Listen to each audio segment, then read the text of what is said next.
Hello मित्रांनो, मी Sam आपलं स्वागत करतो आपल्या यूट्यूब चॅनलवर, ज्याचं नाव आहे सॅम लॉ स्टुडिओ. आजच्या या व्हिडिओमध्ये आपण पाहणार आहोत भारतीय संविधान कलम 15, ज्यामध्ये लिहिले आहे भेदभाव करण्यास मनाई.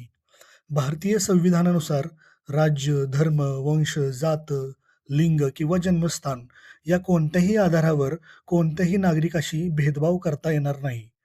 तुम्ही त्या राज्याचे नागरिक आहात, तुम्ही या धर्माचे आहात, तुम्ही त्या जातीचे आहात, अशा प्रकारे कोणालाही हिणवणे किंवा दुजाभाव करणे हा गुन्हा आहे. असे करणारी व्यक्ती दंडनीय अपराधाची दोषी ठरू शकते.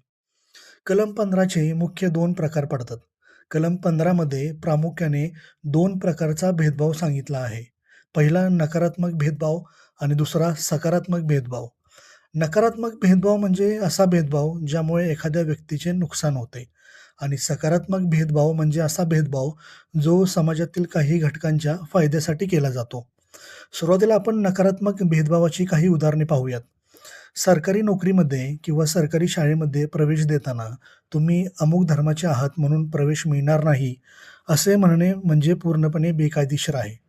तसेच सार्वजनिक ठिकाणी जसे की हॉटेल, दुकाने, विहिरी, रस्ते, उद्याने ही सर्व नागरिकांसाठी समानपणे खुली असली पाहिजेत.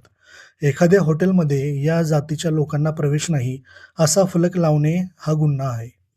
तर ही होती नकारात्मक भेदभावाची काही उदाहरणे. आता आपण पाहूयात सकारात्मक भेदभाव म्हणजे नक्की काय?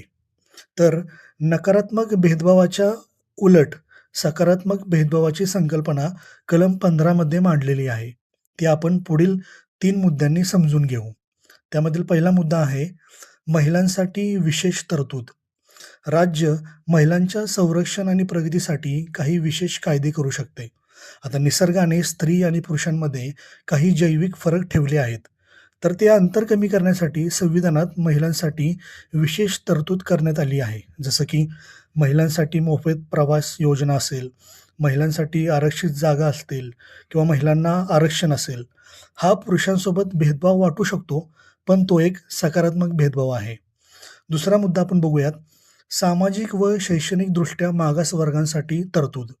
तर राज्य एस-सी, एस-टी आणि ओ-बी-सी वर्गासाठी शिक्षण व प्रवेशांमध्ये आरक्षण देऊ शकते.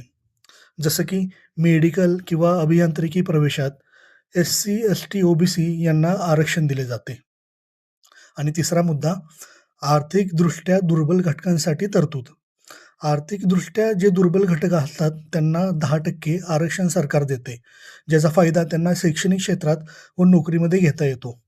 जसं की सामान्य वर्गासाठी म्हणजे सामान्य प्रवर्गातील पण कमी उत्पन्न असलेल्या विद्यार्थ्यांना शिक्षण संस्थांमध्ये EWS आरक्षण देण्यात येते.